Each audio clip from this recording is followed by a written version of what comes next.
our next speaker will be Professor Richard Cooper. Yeah. The floor is yours.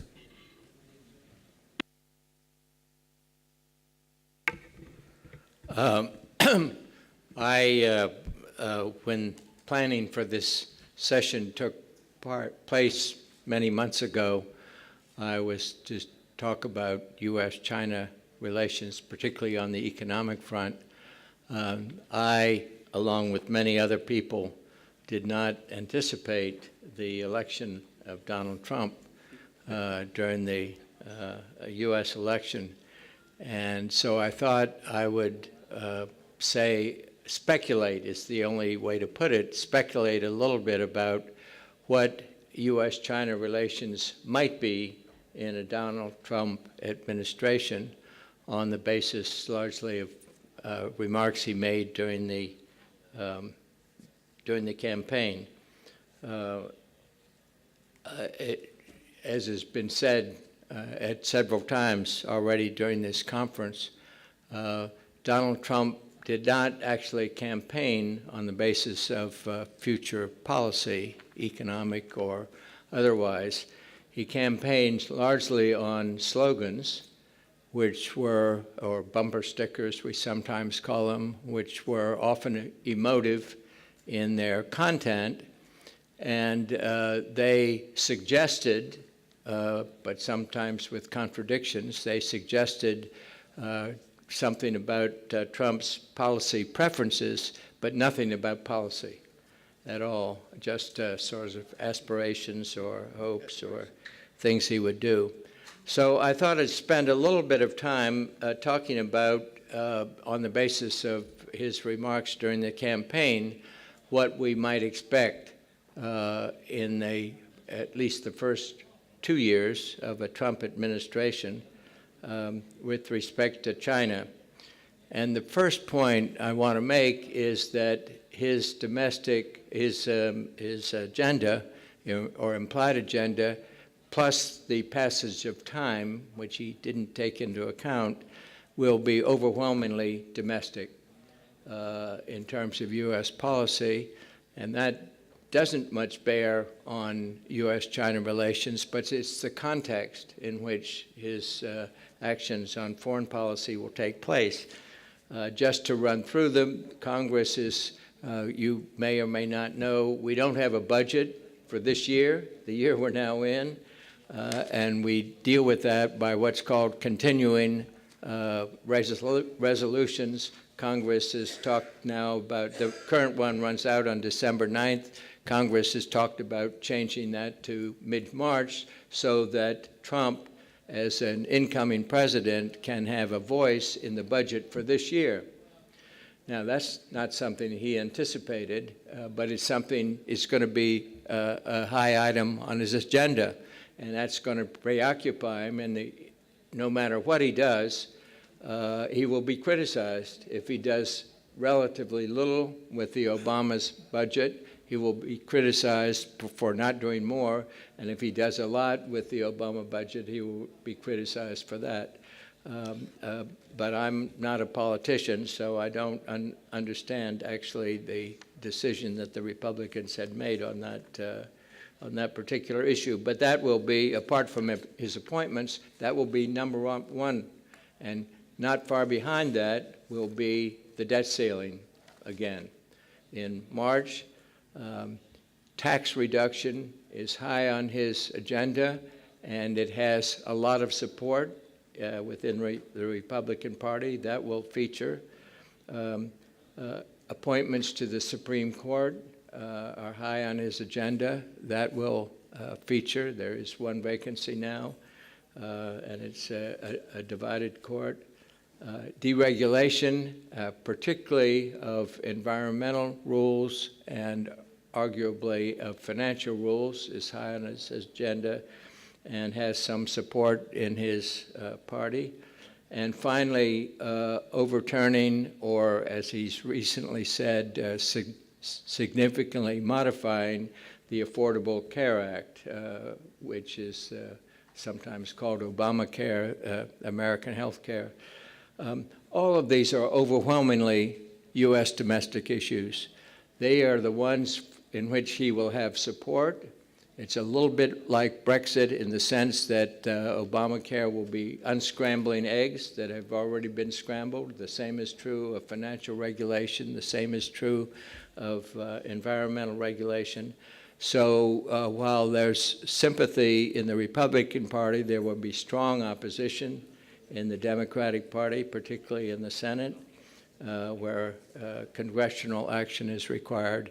And as I say, once you begin to face unscrambling things that have been in place for 5 or 6 years, that's very difficult. China will only be affected indirectly by however all of those issues affect the American economy.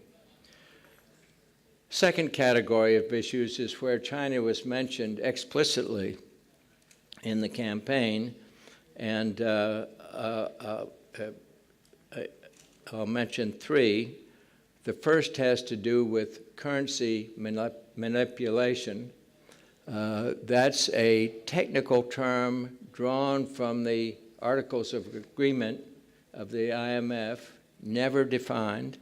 It has been defined somewhat by the U.S. Congress and U.S. legislation, and up till now, the U.S. Treasury Department, the operating agency, has declined to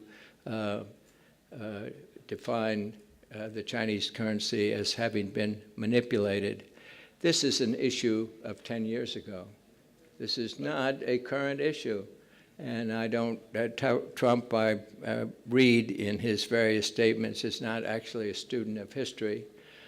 What the defining China as a currency manipulator, which he's promised to do at one point on his first day of office and at another point in the first 100 days, is to trigger formal negotiations, consultation, I guess it's technically called, between the Chinese government and the United States. I have little doubt that today such consultations will lead to the conclusion of all analysts, including the IMF staff, that the Chinese currency is not being manipulated today. So I think that's an emotive issue, but it's one that doesn't have a lot of content at the present time. As Kevin Rudd said last night, Trump seems to have a big animus against exports from China, especially to the United States. And so the question is, assuming that animus is translated into policy, what can he do about it? And I have 3 headings. One is anti-dumping, which in U.S. law and legislation is largely insulated from presidential interference, deliberately, because Congress was worried that the presidents would downgrade them, but that means that Trump can't do much to upgrade them either. In a different category is countervailing duties. There, the U.S. government can actually initiate cases for countervailing duties, and there are arguably a number of cases where China is vulnerable to having offered subsidies to Chinese exports under various headings. But under the WTO rules, injury must be shown. And again, that is outside the president's hands in the American system. We have something called the International Trade Commission, which actually determines whether Chinese imports from China, in this case, have injured an American industry. So that's largely a technical issue under American law. Third, he could raise duties unilaterally. The president has the authority to do that on Chinese goods, regardless of currency manipulation. He has the authority to do that. But here, China is protected by its membership in the WTO. So China is entitled under U.S. and international WTO membership to most favored nation treatment by all members, including the United States. And therefore, he would be in serious violation of WTO rules. China could argue it takes time, take the U.S. to the WTO for dispute, and would assuredly win under such circumstances, although there could be some disruption in the meantime while the case went on. Finally, Trump could actually withdraw from the WTO altogether. He has that authority, believe it or not. He would meet fierce resistance in the Republican Party for doing so, fierce resistance. So that's not one of the issues where he had sympathy with, within the party, and is, in my view, finally unlikely. Third issue I should mention, it's been mentioned again, is climate change, where Obama and President Xi of China struck a cooperative deal, which led to breakthrough in the Paris conference. And China and Trump has said climate change is a hoax, and he could actually withdraw the U.S. signature from the Paris Agreement. My guess is he won't do that. He'll just ignore the Paris Agreement. But since this is a long-term agreement, the target date is 2030. That is beyond Trump's term in office, even if he runs for a second term. My third category is things that Trump has said which arguably would favor China. The number one in that is TPP. I understand that China has actually changed its view on TPP, or at least was looking more favorably at it, but TPP is sometimes seen as an anti-Chinese collection of agreements, and he has indicated that he will not submit TPP to the Congress at all, so it's finished for the time being anyway. Secondly, he could nullify NAFTA. He denounced NAFTA on several different occasions. He has the authority, with a time lag, to nullify NAFTA. The major competitor to Chinese goods in the United States is actually Mexican goods. And if he nullified NAFTA, Mexico would go back to MFN treatment for its goods going into the United States, and that would actually benefit Chinese exports. Again, however, he would face fierce opposition by the American business community and by the at least important elements in his party if he were actually to nullify NAFTA. That's an agreement that's been in effect for 20 years, so the unscrambling of the eggs is very severe in that case.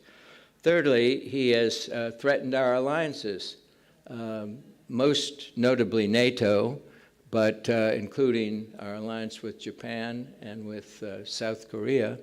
And the official Chinese position, as I understand it, is alliances are a feature of the Cold War, and they're greatly outdated, and they should be done away with. And so China would, at least in that declaratory statement by China, Trump would be playing into Chinese preferences. Of course, it might result in the end in a nuclear Japan and even a nuclear South Korea, which would not please China. And finally, the Iran negotiation, nuclear deal, of which China was a party, along with important European countries. And I'm not aware that Trump is aware that this was actually a multilateral and not a bilateral agreement, and he would be courting difficulty with many countries in repudiating it, which he said he would do. But as far as I'm aware, he did not mention North Korea in the campaign issues, and the implications of undoing the Iran deal for North Korea are potentially severe, even compelling. And I'm not sure that would sit well with anyone in East Asia other than North Korea. So to repeat what I said at the outset, all of this is conjectural. We have no idea, and as our moderator this morning said, I think Trump has no idea what his actual foreign policy will be. He confidently predicted his own election, but he was not prepared for it. And he's just going through the process now of beginning to think about people he wants and the substance he wants them to address. And so we won't know, because of the very heavy domestic agenda, we probably won't know for several months what the shape of his foreign policy will be. Thank you, Professor Cooper from Harvard. Yes, you are right. 10 years, the currency manipulation argument is 10 years old issues. I myself witnessed. But at that time, without exception, Western economists recommended to expand domestic consumption as a long-term and as a more structural, measures to improve that situation. But in that case, Alibaba is a good example of how Chinese government increase, boost, domestic consumption. In that case, I agree with Madame Lagarde, the argument, their assessment. China is doing well in transforming from into. Well, I noticed G's figure of 71% for consumption. Here we have to be careful about language because people are using the term consumption in different ways. Household consumption in China is nowhere near 71% of GDP. That figure, I'm guessing, but we can ask him, includes public consumption, not public investment, infrastructure investment, but public consumption. And so people are actually using different terms to explain this. Chinese households have shown a willingness to raise their consumption as their incomes have risen, but they've also saved more. But the key point, which I think is in the figure we were shown, is that the Chinese government could spend much more public consumption on behalf of households. What does that mean? Healthcare, pensions, and education. And those are three areas where the public sector can play an important role in rebalancing the Chinese economy. Okay, if you allow me very short, my second question is, James Woolley, top advisor of the president-elect of Donald Trump, mentioned that Obama administration's opposition to the formation of the AIIB was a strategic mistake. I hope the next administration response to the Belt and Road Initiative will be much warmer. So, what do you think of his argument? Well, Donald Trump and warmth don't go too well together, actually. But I agreed, and I said in this forum last year, and I have had that view for a long time, Obama administration just made a big mistake on the AIIB. That's the only way to describe it. I made the analogy to the Asian Development Bank, which was created back in the 1960s. I was personally involved in that, to engage Japan in a wider world role. And it was very successful. And I think the AIIB is timely. It engages China in a global endeavor. And I think it was a fine endeavor. It was just a blunder, is the only way to describe it, by the Obama White House to criticize the AIIB. Now, the U.S. is not in a position to join it, or wouldn't be, because a Republican Congress never would have supported a U.S. subscription by the Obama administration. If a Republican president asked for such a subscription, they may be more receptive in the future. Yeah. Thanks for your good comment.